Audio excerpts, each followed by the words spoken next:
Professor ZYX-Thraw's crystalline form chimed softly as she activated the holographic display in the Galactic University's most prestigious xenobiology amphitheater.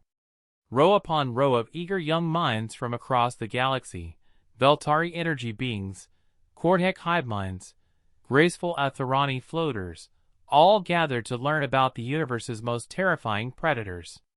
In the back row, exchange student Jake Martinez took careful notes, his human features hidden beneath the university's standard atmospheric suit required for carbon-based life forms from unstable atmospheric worlds. Today, students, we explore the horrors of Class 12 Deathworlds, Professor ZYX-Thraw announced, her harmonic voice carrying easily through the chamber's acoustics. Worlds so hostile that evolution becomes a weapon, creating monsters beyond imagination. The first hologram materialized, a nightmarish creature with multiple limbs and acid-secreting glands. The razor maw of Kepler 438b, she explained as several students recoiled. This apex predator can dissolve titanium steel alloys with its digestive enzymes. It hunts in packs, showing rudimentary intelligence and tool use. Jake dutifully recorded the information, noting that the creature looked remarkably similar to the Komodo dragons from his Earth biology textbooks, just larger and with extra limbs. Fascinating, whispered Veltai, the Atharani student next to him.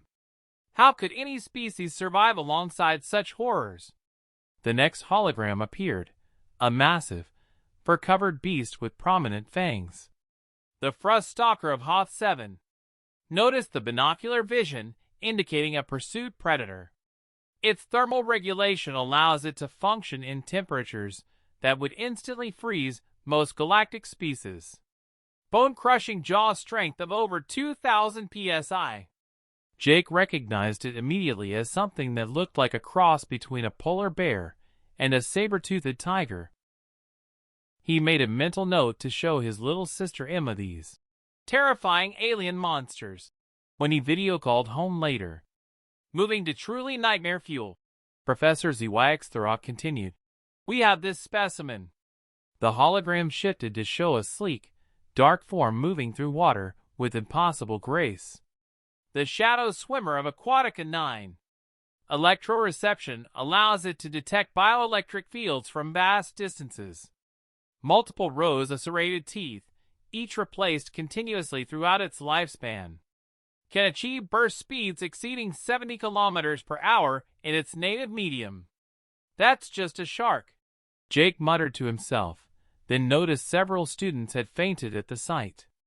A Kortek collective unit raised its appendage. Professor, surely no environment could produce multiple such horrors? An astute observation, ZYX-Thraw replied. These creatures represent the pinnacle of their respective worlds' evolutionary arms races. It would be impossible for multiple such predators to coexist. The ecosystem would collapse. Jake shifted uncomfortably in his seat. However, the professor continued, theoretical xenobiologists have proposed the ultimate nightmare scenario, a world where dozens, perhaps hundreds of such apex predators evolve simultaneously. The class fell silent, contemplating such horror. Such a world would produce the most dangerous creature imaginable, an intelligence capable of not just surviving among these monsters, but thriving, dominating, a species that would make these predators seem like harmless prey animals. Surely that's impossible, breathed a Veltari student, her energy form flickering with fear. Indeed. We call this theoretical nightmare the Apex World, or, in ancient galactic standard, Terra Mortis, the Death Earth. Jake's blood ran cold. He slowly removed his atmospheric suit's helmet, revealing his human features to the class for the first time. The silence stretched for several heartbeats. Actually, Jake said quietly, we just call it Earth. The professor's crystalline structure went completely dark. And those ultimate predators you showed? We have them in our petting zoos. Half the class evacuated immediately.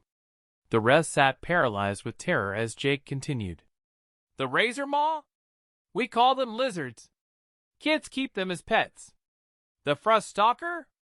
That's basically a bear. We take pictures with them. The shadow swimmer? Sharks are actually pretty chill. We swim with them for fun. Professor ZYX harmonic voice was barely a whisper. How many humans are there? About 8 billion, Jake replied conversationally. Oh, and we're expanding into space now. The university accepted my application under a cultural exchange program. He gathered his notes and stood to leave. Great lecture, Professor. Very informative. I'll be sure to tell my species how adorable you all think our wildlife is. The class remained frozen as Jake walked out. In the hallway, he pulled out his communication device and sent a message to Earth's colonial administration. Good news. The galaxy thinks we're monsters. Recommend fast-tracking the expansion program before they organize. The reply came back immediately. Understood. Pack mentality confirmed. Initiating protocol. Big Bad Wolf. Jake grinned and headed to his next class. Introduction to Galactic Diplomacy. The professor was going to hate what humans considered negotiation.